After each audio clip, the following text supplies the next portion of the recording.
Mga Panaghoy, Kabanatang 4. Ano't ang ginto ay naging malabo?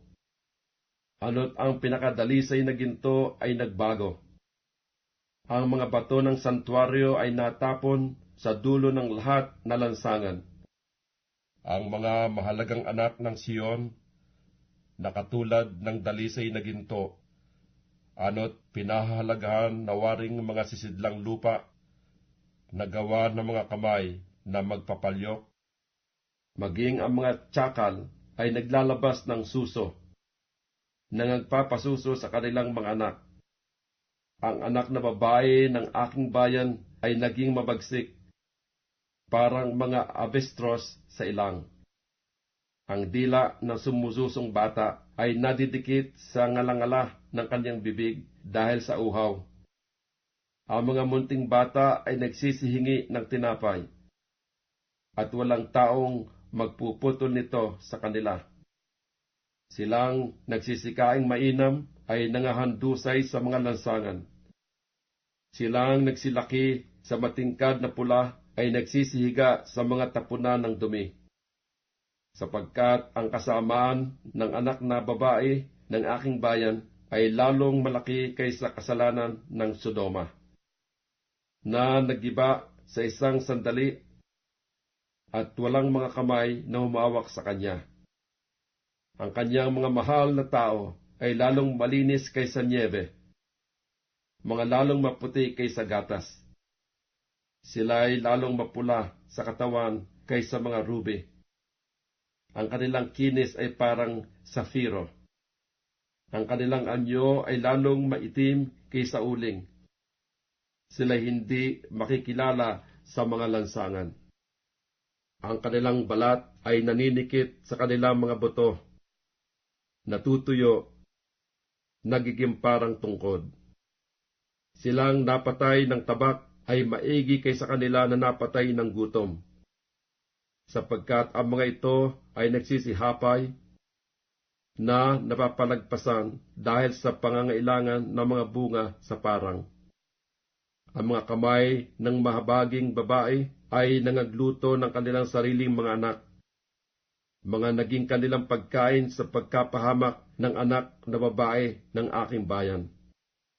Ginanap ng Panginoon ang kanyang kapusukan, kaniyang ibinugso ang kaniyang mabangis na galit.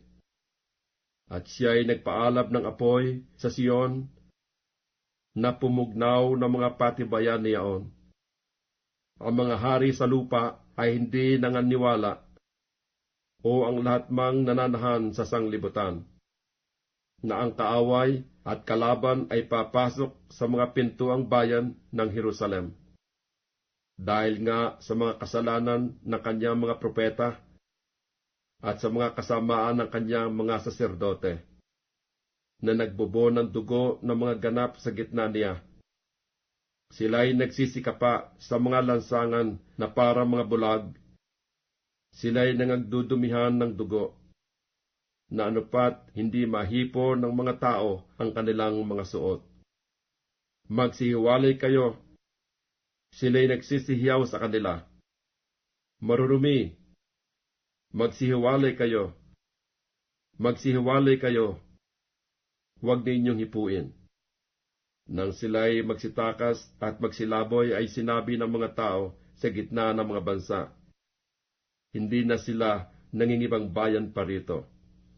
Pinangalat sila ng galit ng Panginoon. Sila'y hindi na niya lilingapin pa. Hindi nila iginagalang ang mga pagkatao ng mga saserdote. Hindi nila pinakukundanganan ang mga matanda. Ang mga mata ay nangangalumata dahil sa aming paghihintay ng walang kabuluhang tulong. Sa aming paghihintay ay nangaghihintay kami sa isang bansa na hindi makapagliligtas. Kanilang inaabangan ang aming mga hakbang, upang huwag kaming makayaon sa aming mga lansangan. Ang aming wakas ay malapit na. Ang aming mga karawan ay nangaganap, sapagkat ang aming wakas ay dumating. Ang mga habol sa amin ay lalong maliliksi kaysa mga agila sa himpapawid. Kanilang hinabol kami sa mga bundok. Kanilang binakayan kami sa ilang.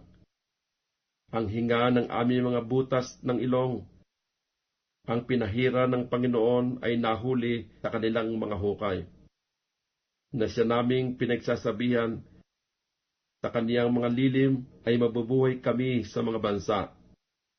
Ikaw ay magalak at matuwa, o anak na babae ng Edom, na tumatahan sa lupain ng Uz. Ang saro ay darating din sa iyo. Ikaw ay malalango at magpapakahubad. Ang parusa sa iyong kasamaan ay naganap, o anak na babae ng Siyon. Hindi ka na niya dadalhin pa sa pagkabihag. Kaniyang dadalawin ng iyong kasamaan, o anak na babae ng Edom. Kanyang ililitaw ang iyong mga kasalanan.